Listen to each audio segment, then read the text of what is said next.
आज हम लोग ज्योग्राफी के बेहतरीन टॉपिक को देखने वाले हैं जो है भारत की मिट्टियां। मुख्य रूप से आज हम लोग इस टॉपिक में भारत की मिट्टी को समझेंगे कि भारत की मिट्टी जो उसका मिट्टी का निर्माण कैसे होता है, मिट्टी कितने प्रकार के होते हैं, एक एक टॉपिक्स को बहुत बेहतर तरीके से हम लोग समझने वाले हैं।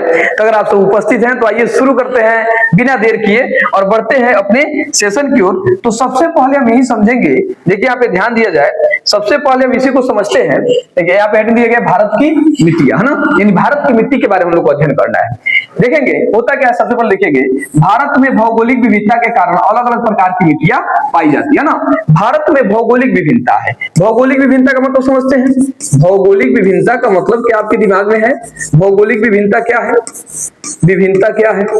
भौगोलिक विभिन्नता का मतलब होता है कि कहीं नदी है, कहीं पहाड़ है, कहीं ज्यादा जंगल है, कहीं मिट्टी है, तो यही होता है भौगोलिक विविधता, यानी भौगोलिक विविधता है। और इस भौगोलिक विविधता के कारण भी मिट्टी कई प्रकार के अलग अलग प्रकार की मिट्टियां हमारे देश में देखने को मिलती है। देखिए मिट्टी खेती, वनस्पति और मानव जीवन का मुख्य आधार है। मिट्टी जो है वनस्पति करने के लिए, मानव कृषि करने के लिए यह मिट्टी बहुत बड़ा रोल अदा करती है। सबसे पहले आप यहाँ पे मिट्टी की परिभाषा देखिए कि मिट्टी किसे कहते हैं। आखिर मिट्टी कहिए चाहे इसे कहिए मृदा, मिट्टी कहिए चाहे मृदा कहिए, ये मृदा क्या होता है देखेंगे। चट्टानों के टूटने फूटने और जैविक पदार्थों के मिलने से बनी ऊपरी परत को हम लोग क्या कहते हैं? मिट्टी कहते हैं। यानी जो मिट्टी होते हैं वो चट्टानों के टूटने फूटने से बनते हैं और जैविक पदार्थों से मिलकर बने होते हैं। आप ये भी कह सकते हैं पृथ्वी की सबसे ऊपरी पतली परत को हम लोग मृदा कहते हैं। मृदा आपके दिमाग में आया कि नहीं बताइए? कोई बड़ी बात लिखा गया है यहाँ पे जो ज्यादा भारी बात हो? बिल्कुल नहीं। ये लिखा गया है कि चट्टानों के टूटने फूटने और जैविक पदार्थों के मिलने से जो आपके ऊपरी पतली परत को, ऊपरी पतली परत को हम लोग क्या कहते हैं? मृदा कहते हैं। बताइए बातें दिमाग में आ गया? मृदा आप बिल्कुल समझ चुके हैं, अब समझेंगे। यहाँ देखेंगे मिट्टी बनने की प्रक्रिया, यानी मिट्टी जो बनने की प्रक्रिया होती है इसमें क्या क्या चीजें लगता है और मिट्टी बनने में कैसे क्या क्या समय लगता है, क्या टाइम लगता है, इस चीजों को बताएगा। जैसे देखेंगे यहाँ पे मिट्टी बनने की प्रक्रिया को मृदा निर्माण कहते हैं। यानी मिट्टी बनने की जो प्रक्रिया होती है उसको हम कहते हैं मृदा निर्माण, यानी मृदा निर्माण। मृदा निर्माण क्या है ये भी पूछा जा सकता है, तब क्या कहिएगा? मिट्टी बनने की प्रक्रिया को हम लोग कहते हैं मृदा निर्माण का। तब इसमें देखिए क्या क्या लगता है। जैसे देखेंगे मूल चट्टान, पहला बात क्या रहेगा? मूल चट्टान के द्वारा टूटने से ही मिट्टी बनती है। अगला बात लिखा गया जलवायु, यानी इसको बनाने के लिए जल और वायु दोनों की आवश्यकता होती है। इसके साथ ही साथ आपको समय लगते हैं, बिना समय लगे मिट्टी का निर्माण बिल्कुल नहीं हो सकता है। अब देखेंगे स्थलाकृति, यानी स्थलाकृति तो उसका स्थल कैसा है इसके बारे में। और जैविक तत्व, 5 नंबर क्या है? जैविक तत्व। ये सारे चीजें मिलकर के आपके मिट्टी का, मृदा का निर्माण करते हैं। तो मुख्य टॉपिक बन जाता है आपके एग्जाम में कि मृदा बनने की प्रक्रिया को थोड़ी सी आप समझाइए, तो ये आप 5 पॉइंट को आप लिख सकते हैं। चलिए अब समझते हैं भारत में मिट्टी के प्रमुख प्रकार, यानी भारत में मिट्टी के मुख्य रूप से कितने प्रकार है। तो देखा जाए तो भारत में मुख्य रूप से 8 प्रकार की मिट्टियां पाई जाती है और ये 8 प्रकार की मिट्टी को हम लोग बहुत बेहतर तरीके से समझने वाले हैं। एकदम सरल लैंग्वेज में लिखा गया है, आप बहुत आसानी से समझ पाएंगे। तो देखिए पहला क्या है? जलोढ़ मृदा, दूसरा काली मृदा, तीसरा लाल मृदा, चौथा लैटेराइट मृदा, मरुस्थलीय मृदा कहिए चाहे इसको रेतीली मृदा बोला जाता है, पर्वतीय मृदा चाहे इसको वन मृदा कहा जाता है, पीट एवं दलदली मृदा, और 8वां है आपकी लवणीय एवं क्षारीय मृदा। आई थिंक आप यहाँ पे जो स्लाइड है इस स्लाइड को बहुत बेहतर तरीके से बिल्कुल समझ चुके होंगे। बताइए मजा आ रहा है कि नहीं आ रहा है? अगर आपको ये बेहतर तरीके से समझ में आ गया हो या आपको पीपीटी बहुत अच्छा लगा हो, देखिए कितना मेहनत करके इसको तैयार किया गया है, तो चैनल को सब्सक्राइब कर लीजिए, वीडियो अपने दोस्तों को शेयर कर दीजिए। आइए हम फिर बढ़ते हैं आगे और आगे के देखते हैं अगला सेशन में आपके क्या है। चलिए तो यहाँ पे हम अब ध्यान लाएंगे किस पे? अब हम समझने वाले हैं जलोढ़ मृदा को कि आखिर जलोढ़ मृदा क्या होता है। बहुत ध्यान से समझिएगा। सबसे पहले जलोढ़ मृदा की परिभाषा समझिए कि जलोढ़ मृदा किसे कहते हैं। ध्यान दीजिए, नदियों द्वारा लाई गई मिट्टी को हम लोग क्या कहते हैं? जलोढ़ मृदा कहते हैं। जो नदियां नई नई मिट्टी को लाती है, जहां बाढ़ प्रतिवर्ष आते हैं, तो उसी नदी द्वारा लाई गई मिट्टी को हम लोग क्या कहते हैं? जलोढ़ मृदा कहते हैं। बताइए बात समझ में आ गया? जलोढ़ मृदा। कोई बड़ी बात लिखी गई है? बड़ा सा परिभाषा लिख दिए हैं जो दिक्कत है समझने में? बिल्कुल एकदम आसान भाषा में लिखा गया है कि नदियों द्वारा लाई गई मिट्टी को हम लोग क्या कहते हैं? जलोढ़ मृदा कहते हैं। कितना क्लियर हो गया कि नहीं हो गया? अब इस मिट्टी की कुछ मुख्य विशेषता जान जाइए कि इस मिट्टी की विशेषता क्या है। तो कितना प्यारा सा स्लाइड तैयार किया गया, एक एक चीजों को बहुत डिटेली आपको समझाया गया है। इससे इजी भाषा में उम्मीद है कि कहीं ना मिल सके। पूरी किताब के निचोड़ को ला करके लिख करके एक एक पॉइंट यहाँ पे आपको बनाए हम, ताकि आप आसानी से इसको समझ पाए और लिख पाए, है ना। तो कॉपी कलम लेकर बैठिएगा, नोट भी कर लीजिएगा। चाहे आपको फ्री पीडीएफ चाहिए तो आप जुड़ जाइए, चैनल को सब्सक्राइब कर लीजिए, कमेंट कीजिए कि आपको पीडीएफ मिल जाएगा। बिल्कुल। अब समझते हैं विशेषता इस मिट्टी की क्या है। तो जलोढ़ मृदा जो होती है यह बहुत उपजाऊ होती है, ठीक ना, ये बहुत अधिक उपजाऊ होती है। आगे है नई एवं पुरानी दो प्रकार के। ये जो है मिट्टी आपकी दो प्रकार की होती है, एक नई मिट्टी होती है और एक पुरानी मिट्टी होती है। तो पुरानी मिट्टी को हम लोग कहते हैं आपके बांगर, क्या कहते हैं, बांगर। आगे लिखिए, हम लोग देख लीजिएगा, बांगर कहते हैं। और जो पुरानी मिट्टी नई मिट्टी होती है इसको हम कहते हैं खादर, ठीक ना। इसको हम लोग समझने वाले हैं, घबराइए मत, पहले यहां से समझ जाइए। तो नई मिट्टी होती है और पुरानी मिट्टी भी होती है। आगे समझिएगा, नाइट्रोजन अधिक होता है और फास्फोरस कम होता है। यानी जलोढ़ जो मृदा होती है इसमें नाइट्रोजन की मात्रा अधिक होती है। आप सब देखिए, क्वेश्चन भी पूछा हुआ है कि नाइट्रोजन की मात्रा सबसे अधिक किस मृदा में होती है, तो आप कहिएगा जलोढ़ मृदा में होती है। इसमें थोड़ी फास्फोरस की मात्रा कम होती है। यह कृषि के लिए सर्वोत्तम है। कृषि सबसे अधिक अगर कृषि किसी को होता है तो जलोढ़ मृदा पर होता है। जलोढ़ मिट्टी जो है कृषि के लिए काफी उपयोगी मानी जाती है। चलिए अब यहाँ पे समझते हैं ये मुख्य प्रमुख क्षेत्र, यानी कहने का मतलब है कि जलोढ़ मृदा है इसका विस्तार भारत के किस किस राज्यों में है और किस किस राज्यों में देखने को मिलता है। जैसे पंजाब में मिल जाएगा, हरियाणा, उत्तर प्रदेश, बिहार, पश्चिम बंगाल, असम, इसके यहाँ पे देखने को मिलता है। आपके एग्जाम में क्वेश्चन पूछा हुआ है, सब्जेक्टिव क्वेश्चन, अगर आप बोर्ड की तैयारी करते हैं, क्लास 10th में है वहां भी पूछा हुआ है, क्लास 12th में पूछा हुआ है। यहाँ से इस टॉपिक से आपके किसी कंपटीशन एग्जाम में क्वेश्चन आ रहे, ऐसा भी नहीं होता है। तो ये बहुत इंपॉर्टेंट टॉपिक बन जाता है आपके लिए। तो अब ध्यान से एक एक चीजों को समझते चलिए। क्वेश्चन पूछा हुआ है 10th क्लास में कि जलोढ़ मृदा क्या है और ये कहाँ कहाँ पाया जाता है। तो परिभाषा लिख सकते हो, उसके बाद लिख दीजिएगा। और देखिए इसमें मुख्य रूप से कौन कौन सी फसलें उगाई जाती है। प्रमुख फसल लिखा गया है, गेहूं, चावल, गन्ना, मक्का, जूट। ये मुख्य फसलें हैं जो आपके जलोढ़ मृदा पर उगाई जाती है। बताइए, इतना चीजें आपके दिमाग में आ गया। अब समझेंगे हम लोग जलोढ़ मृदा के प्रकार। तो जलोढ़ मृदा दो प्रकार के होते हैं, खादर मृदा और बांगर मृदा। बताइए क्लियर हुआ कि नहीं। जलोढ़ मृदा दो प्रकार के होते हैं, खादर मृदा और बांगर मृदा। देखिए खादर मृदा को कितना प्यार से समझा दिया गया है। खादर जो मृदा है वो नई जलोढ़ मिट्टी है, यानी जहां जिस क्षेत्र पर प्रतिवर्ष बाढ़ आता है और नई मिट्टी छोड़कर चली जाती है उसी मिट्टी को हम लोग क्या कहते हैं, खादर मृदा कहते हैं। अब देखिए यहाँ लिखा है हर वर्ष यहाँ पे मतलब हर वर्ष बाढ़ से बनती है, हर वर्ष यहाँ बाढ़ का पानी आता है, अत्यधिक उपजाऊ होती है और नदियों के किनारे पाई जाती है। उस क्षेत्र में जहां प्रति वर्ष बाढ़ आता है उसे हम लोग क्या कहते हैं, आपके नवीन खादर मृदा, और नवीन खादर मृदा ही ये होता है, ठीक है ना। जलोढ़ मृदा का नवीन जो मृदा होती है वह खादर मृदा कहलाती है। अब समझिए बांगर मृदा। ये जो बांगर मृदा है वो पुरानी जलोढ़ मिट्टी है, पुराना जलोढ़ मिट्टी जहां बाढ़ का पानी नहीं पहुंचता है। दूसरा चीज, बाढ़ क्षेत्र से दूर, बाढ़ क्षेत्र से काफी दूर रहते हैं, बाढ़ का पानी नहीं जाएगा। आगे खादर से कम उपजाऊ होता है, थोड़ा जो है यह खादर मृदा इससे कम उपजाऊ होती है। इसमें कंकड़ पाई जाती है, यानी छोटे छोटे कंकड़ होते हैं, बलुई होती है, कंकड़ी मात्रा इसमें देखने को मिलती है। यहाँ से दो तरह से क्वेश्चन पूछते हैं, खादर मृदा क्या है और बांगर मृदा क्या है। आप इसकी परिभाषा लगा सकते हैं। चाहे पूछते हैं खादर मृदा और बांगर मृदा में अंतर बताएं, तो आप ये अंतर में 4 पॉइंट भी क्या कर सकते हैं, लिख सकते हैं। चलिए बताइए, आप इसका स्क्रीनशॉट भी ले सकते हैं। देखिए कितना प्यारा तरीका से आपको जलोढ़ मृदा समझा दिया। बताइए समझ में आ गया, आगे बढ़ जाए ना, मजा आ रहा है ना, बिल्कुल एकदम आनंद लेते रह रहा है और पढ़ते चले। चलिए आगे बढ़ते हैं और आगे की स्लाइड में देखते हैं, एक एक मृदा के प्रकार को बहुत बेहतर तरीका से समझते हैं।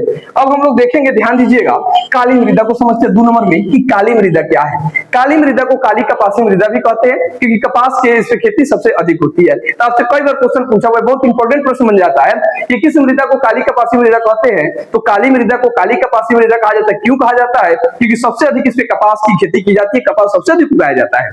चलिए आइए समझते हैं। सबसे पहले इसकी परिभाषा की ओर बढ़ते हैं कि काली मृदा क्या है। ध्यान से समझिएगा, ज्वालामुखी लावा से बनी मिट्टी को काली मृदा कहते हैं। यानी काली मृदा का निर्माण हुआ है ये ज्वालामुखी के लावा से। इसे ज्वालामुखी के लावा से इसका निर्माण हुआ है। ज्वालामुखी के लावा से आपके यह मृदा बनी हुई है। कौन सी, काली मृदा जो है ज्वालामुखी के जो लावा होते हैं उसे इसका निर्माण होता है। बताइए इतना बातें समझ में आ गया। परिभाषा बड़ा बड़ा बना, बिल्कुल एकदम इजी, किताब का एकदम छोटी सी परिभाषा निकाल कर लिखा गया, एनसीईआरटी के टॉपिक को निकाला गया यहाँ पे खगाल कर, समझिए कि। अब मुख्य विशेषता जानेंगे आप काली मृदा की मुख्य विशेषता क्या है। देखेंगे नमी धारण करने की क्षमता इस मृदा में अधिक होती है। नमी, इस मिट्टी में नमी होती है। देखिएगा काली मृदा लगाया गया फोटो, नमी इसमें ज्यादा देखने को मिलती है। आगे देखेंगे, सूखने पर दरारें पड़ती है। ये जो मिट्टी है सूख जाएगी तो अगर दरार पड़ जाएगी, जैसे यहाँ पे देखेंगे इस खेत में देख सकते हैं, यहाँ पर देखिएगा खेत में दरार आपको देखने को मिल रहा होगा। समझ रहे हैं बात को कि नहीं। चलिए आगे इसमें देख सकते हैं आप, दूसरा कलर लीजिए, अब समझिएगा ध्यान से। चूना एवं मैग्नीशियम अधिक होता है, यानी काली जो मिट्टी होती है इसमें चूना और मैग्नीशियम की मात्रा अधिक होती है और ये कपास के लिए सर्वोत्तम होता है। सबसे अधिक इस पे कपास की खेती की जाती है आपकी काली मृदा पे। बताइए इतना आप समझ गए कि नहीं समझ गए? अब समझिए काली मृदा के प्रमुख क्षेत्र को समझते हैं कि किस किस क्षेत्रों में काली मृदा आपको देखने को मिलती है। तो क्या हो जाएगा, महाराष्ट्र हो जाएगा, मध्य प्रदेश हो जाएगा, गुजरात, तेलंगाना और कर्नाटक हो जाएगा। बताइए इतना बातें आपके दिमाग में आई? चलिए अब आगे समझते हैं। मुख्य फसल को थोड़ा समझिए कि कौन कौन सी फसलें इस मृदा पे आपको उगाई जाती है। क्या हो जाएगा, कपास, सोयाबीन, ज्वार और गेहूं। मुख्य रूप से यह कपास की खेती के लिए ज्यादा क्या है, प्रसिद्ध है, इसलिए इसको काली कपासी मृदा भी कहा जाता है। काली कपासी मृदा भी हम लोग इसको कहते हैं। बताइए ये बातें दिमाग में आ गई कि नहीं आ गई? चलिए आगे बढ़े। अब समझिएगा, यहीं पे है लाल मृदा को समझ आते हैं। लाल मृदा क्या होती है, लाल मिट्टी किसे कहते हैं, चलिए इसको समझते हैं। सबसे पहले परिभाषा समझिए, लाल मृदा की परिभाषा क्या होती है। यहाँ आइए, नहीं लौह तत्व की अधिकता से बनी लाल मृदा को लौह बने लौह कर दिया, लौह तत्व की अधिकता से बनी लाल रंग की मिट्टी को हम लोग क्या कहते हैं, लाल मृदा कहते हैं। लाल मृदा जो होती है इसमें अशुद्धि के रूप में कंकड़ पाए जाते हैं, छोटे छोटे लौहांश की मात्रा इसमें ज्यादा होती है। क्या होती है, लौहांश। लौहांश का मतलब होता है लोहे की मात्रा, छोटे छोटे कण होते हैं जिसके कारण इसका रंग लाल होता है। बताइए लाल मृदा की परिभाषा आपके दिमाग में आया कि नहीं, कोई समस्या नहीं ना? चलिए आगे बढ़ते हैं। अब मुख्य विशेषता देख लीजिए कि आखिर इस मृदा की विशेषता क्या है। आयरन अधिक, इसमें आयरन की मात्रा अधिक देखने को मिलती है। नाइट्रोजन एवं फास्फोरस की मात्रा थोड़ा कम होती है आपके इस मृदा में, किसमें, आपके लाल मृदा में। चलिए अब इसके थोड़ा लाल मृदा के प्रमुख क्षेत्र को देख लेते हैं। तमिलनाडु, कर्नाटक, आंध्र प्रदेश और उड़ीसा। रुपेश ऐसा बंद कीजिए, तो गेट बंद कीजिए, तो बंद करो,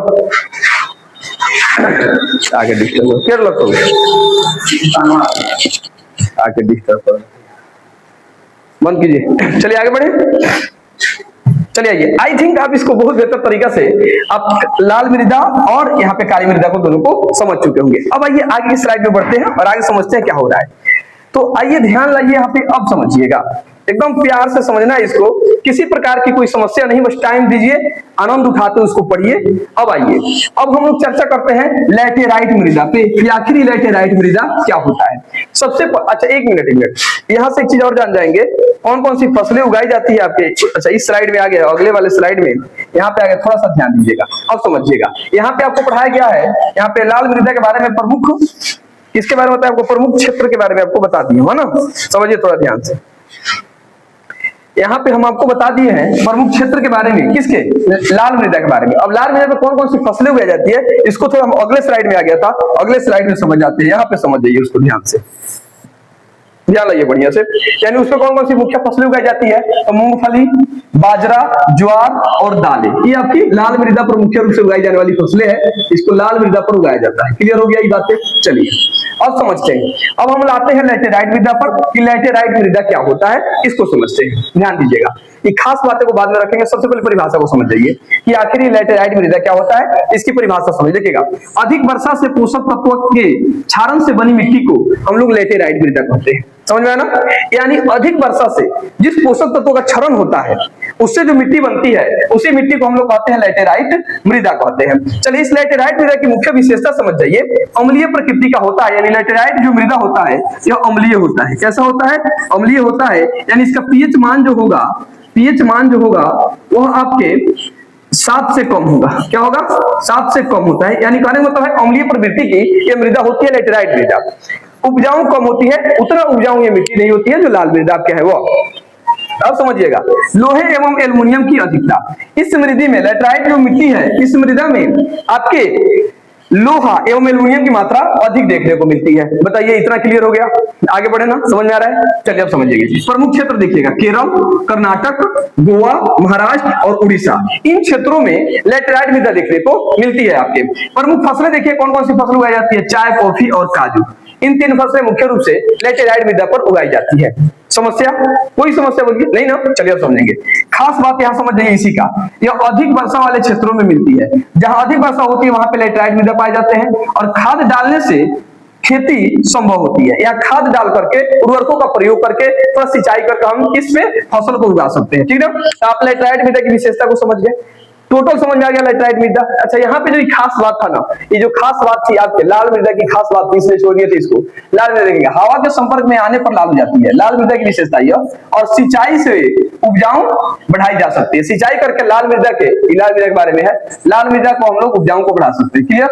आई थिंक आप पूरे बातों को समझ चुके होंगे। चलिए अब यहीं पे है देखिएगा मरुस्थलीय मृदा। तो मरुस्थलीय मृदा की थोड़ा सा परिभाषा हम आपको बता दें, थोड़ा सा ऊपर कर लीजिए इसको, अब समझ जाइए, यहाँ पे ध्यान दीजिए। बाकी आगे के स्लाइड हम लोग देखेंगे। 4 नंबर हो गया, 5वां अब देखेंगे मरुस्थलीय मृदा क्या हो।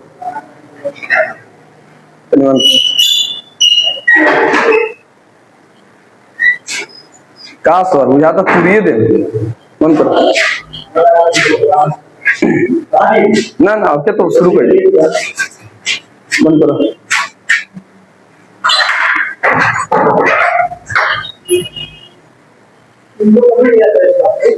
सब लोग कहीं कहीं गई मार्केट में बाजार उजार करे चालू चल बन।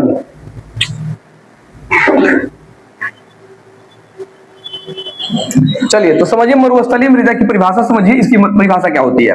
परिभाषा देखिएगा, शुष्क एवं रेगिस्तानी क्षेत्रों में पाई जाने वाली मिट्टी को हम लोग क्या कहते हैं, मरुस्थलीय मृदा कहते हैं। जो मरुस्थलीय मृदा होता है वो मुख्य रूप से कहाँ पाएंगे, रेगिस्तान में और शुष्क क्षेत्रों में, जहाँ सूखा क्षेत्र होते हैं, वर्षा कम होती है, वहां पे मृदा देखने को मिलती है मरुस्थलीय मृदा, नाम ही मरुस्थल।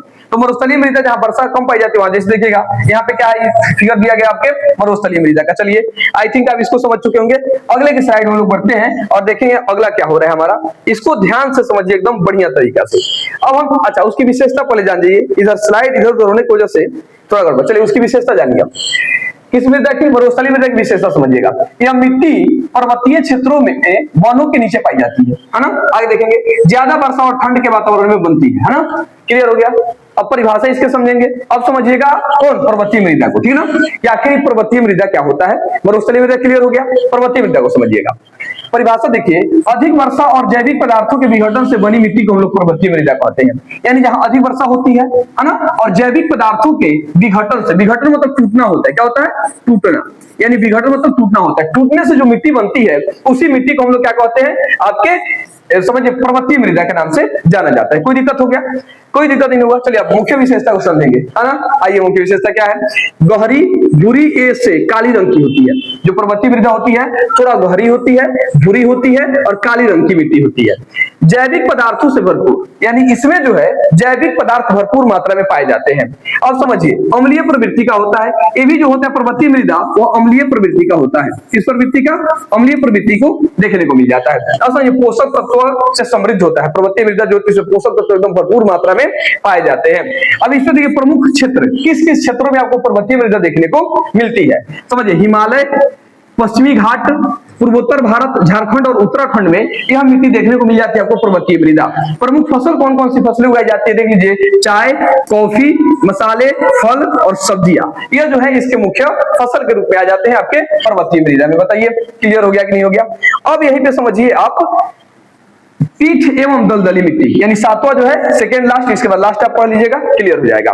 अब समझिए, पहले इसकी परिभाषा समझ जाते हैं, फिर उसके बाद हम लोग इसके प्रमुख विशेषता के बारे में चर्चा करेंगे। परिभाषा समझिए, जल भराव वाले दलदली क्षेत्रों में बनने वाली मिट्टी को पीठ या दलदली मिट्टी कहते हैं। यानी जल भराव, जहां पे जल हमेशा जमा रहता है, दलदली जो क्षेत्र होते हैं उस क्षेत्रों में पीठ या दलदली मिट्टी पाई जाती है, इसका नाम ही है दलदली। दलदली क्षेत्रों में देखने को मिलती है। विशेषता देखिएगा, चिकनी और भारी बनावट, थोड़ा चिकनी होती है, भारी मीठा। मान लीजिए दलदल है तो भारी तो होगा, पानी सूखा रहता है। जल धारण की क्षमता अधिक होती है, देख रहे हैं, जल अधिक इसमें पानी सूखने की क्षमता होती है। उर्वरता माध्यम में उच्च होता है, यानी इसकी उर्वर शक्ति अधिक होती है। अगला है जल निकास की कमी, इसमें जल निकलने की कमी होती है, जल तो बाहर निकलता नहीं है, इसलिए दलदली क्षेत्र हो जाते हैं। अब समझेंगे यहाँ पे कि प्रमुख क्षेत्र देखेंगे, इसके प्रमुख क्षेत्र में क्या आ जाएंगे आपके, सुंदरबन यानी पश्चिम बंगाल में, असम की घाटी, उसके बाद केरल के कुछ हिस्से में, उड़ीसा के डेल्टा क्षेत्र में पाया जाता है। प्रमुख फसलें उगाई जा सकती है, धान, जूट, गन्ना और केला, ये सब मुख्य फसलें इस मृदा पे आपको उगाई जा सकती है। अब समझेंगे, यहाँ पे देखेंगे इसकी मुख्य विशेषता समझ जाइए। ये अच्छा यहाँ था, ये प्रमुख खास तथ्य ही जानेंगे तो हो गया था। यह मिट्टी दलदली और जल भराव वाले क्षेत्रों में पाई जाती है, ये दिमाग में रखिए दलदली मिट्टी के बारे में। दूसरा बात, यहाँ पानी की अधिकता के कारण मिट्टी में जल भराव रहता है, पानी ज्यादा पाया जाता है जिसके कारण मिट्टी में जल सोखने की क्षमता होती है और हमेशा मिट्टी भारी आपको देखने को मिलते हैं। चलिए अब लास्ट समझते हैं हम लोग यहाँ पे, अगला आ जाइए और देखिए अगला क्या है। अगला हम लोग समझते हैं दलदली मृदा के बारे में कि आखिर यह दलदली मृदा क्या होता है, बढ़िया से समझिएगा। अच्छा उसका खास तो यहाँ पर भी है, इसमें लवणता अधिक पाई जाती है जो आपके दलदली मृदा है उसमें, और सिंचाई से उपजाऊ संभव हो सकता है उसके। अब चलिए आइए दलदली मृदा को समझते हैं कि दलदली मिट्टी आपकी क्या होती है, उसके बाद लास्ट में देखेंगे लवणीय मिट्टी। अच्छा दलदली मिट्टी तो हो गया था, ये यहाँ पे आ गया ना, इसको क्लियर कर दिएगा। तो चलिए इसको ऊपर करते हैं थोड़ा सा, इसी में आ गया, इसी स्लाइड में आगे बढ़िए, इसको थोड़ा ऊपर लीजिए। हम लोग का लास्ट एक टॉपिक बचेगा, इसमें क्या है आपके लवणीय मृदा। हम लोग समझ गए आपके इस दलदली मृदा को समझ गए, सारा विशेषता क्लियर हो गया था। इसमें रंग गहरा काला होता है, यानी इसकी रंग गहरा काला देखने को मिलता है, अत्यधिक अम्लीय होता है, जल भराव क्षेत्र में पाई जाती है। केरल, पश्चिम बंगाल, बिहार में पाया जाता है धान और जूट, आप इसमें उत्पादन कर सकते हैं। अब समझिएगा लवणीय मृदा के बारे में कि लवणीय मृदा कहिए इसको या क्षारीय मिट्टी कहिए, इसको समझिएगा। परिभाषा समझिए, इसका लिखा गया अधिक लवण क्षार वाली मिट्टी को हम लोग क्या कहते हैं, लवणीय मृदा कहते हैं। क्षारीय भी होता है, लवणीय भी होता है। इसकी मुख्य विशेषता देख लीजिए, सफेद परत दिखाई देती है इसमें, आपको देखिएगा इसमें जो फटा दिख रहा है ना, ये सफेद कलर आपको देखने को मिल जाएगा। फसल उत्पादन कम, इसमें फसल की उत्पादन बहुत कम होती है, क्षारीय प्रवृत्ति का होता है, लवणीय प्रवृत्ति का होता है, जिसकी वजह से इसमें उपजाऊ कम होता है। और यह क्षारीय प्रवृत्ति को देखने को मिलता है। जो लवणीय मृदा है या क्षारीय मिट्टी है, इसमें क्षारीय प्रवृत्ति को होता है। खास बात इसका जान जाएंगे, इसमें ह्यूमस की मात्रा बहुत अधिक होती है, ह्यूमस सबसे अधिक पाए जाते हैं। और कृषि से पहले सुधार की आवश्यकता है, इस मिट्टी में कृषि करने से पहले अगर इसको सुधार दिया जाए तो हम लोग इसे क्लियर कर सकते हैं, है कि नहीं। तो यह आपका हम लोग इस क्लास में मुख्य रूप से मृदा के बारे में अध्ययन किए हैं जो भारतीय मिट्टी है। आई थिंक आप इसे बहुत बेहतर तरीके से समझे होंगे। फिर हम आपसे मिलेंगे नेक्स्ट क्लास में, तब तक के लिए जय हिंद, जय भारत, बेस्ट ऑफ लक।